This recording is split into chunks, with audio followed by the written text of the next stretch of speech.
Hi, எல்லாருக்கும் இனிய காலை வணக்கம். இந்த நாள் ரொம்ப ஹாப்பியாக ஸ்டார்ட் பண்ணுங்கள். 2 டேஸ்க்கு அப்புறம் இன்றைக்கி தான் இங்கே வெயில் வந்திருக்கு. 2 நாளாக மிதமான மழை பெஞ்சிட்டு இருந்தது.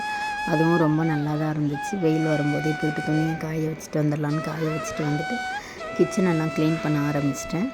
நேற்று கிச்சன்லேருந்து நாங்கள் போகும்போதே மணி ஒரு 2:30 போல் ஆகிடுச்சு. விடிய காலையில் 2:30 ஆகிடுச்சு. தீபாவளிக்கு வீட்டில் ஸ்நாக்ஸ்லாம் இப்போ ரெடி பண்ணிகிட்டு இருக்காங்க. அதனால் ரொம்ப லேட் ஆகிடுச்சு. சரி, அப்படியே போட்டுட்டு போகலாம் அப்படின்னு காலையில் வந்து பார்த்துக்கலாம் அப்படின்ட்டு எல்லாத்தையும் அப்படியே போட்டபடி போட்டுட்டு போயிட்டோம். சுத்தமாக தூக்கம் ஒன்றும் தாங்கலை. நான், மாமியார், நாத்தனார் 3 பேருமே சேர்ந்து ரெடி பண்ணிகிட்டு இருந்தோம். அப்படியே வச்சுட்டு போயிட்டோம்.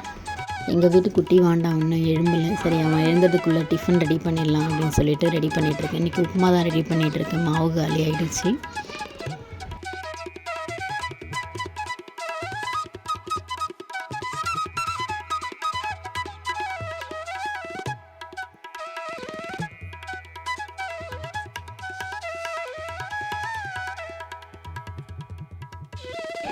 அவனுக்கு இன்றைக்கி தலைக்கு ஊற்றுற பிளான் இருக்குது. 2 வீக்ஸாக அவனுக்கு எண்ணெய் வச்சு தலைக்கு ஊற்றவே இல்லை. சரி, இன்றைக்கி அவனை தலைக்கு ஊற்றலாம் அப்படின்னு சொல்லிட்டு நினச்சிட்ருக்கேன்.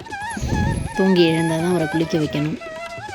வீட்டில் தீபாவளி ஸ்வீட் பண்ணுறதுக்காக நெய் வாங்கி வச்சுருக்காங்க. சரி, இன்றைக்கி கொஞ்சம் உப்புமாவில் போட்டுக்கலாம் அப்படின்னு சொல்லிட்டு நெய் கொஞ்சம் எடுத்துக்கிட்டேன். முந்திரி பருப்பு இருந்தது, அதுவுமே போட்டுக்கிட்டேன்.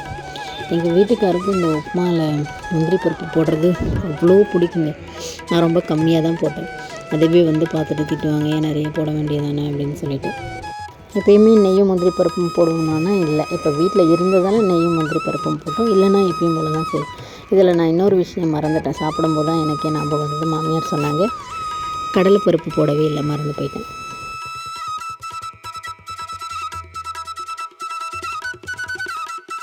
மார்னிங் டிஃபன் வேலை முடிஞ்சது, அவ்வளோதான். தம்பியை குளிக்க வச்சுட்டு அவனுக்கும் சாப்பாடு ஊட்டி விட்டுட்டா அப்புறம் லன்ச் பண்ண ஸ்டார்ட் பண்ணிவிடுவேன். லன்ச் முடிச்சுட்டு திரும்ப தீபாவளி ஸ்வீட் செய்கிறதுக்காக ஆரம்பிச்சிடுவோம்.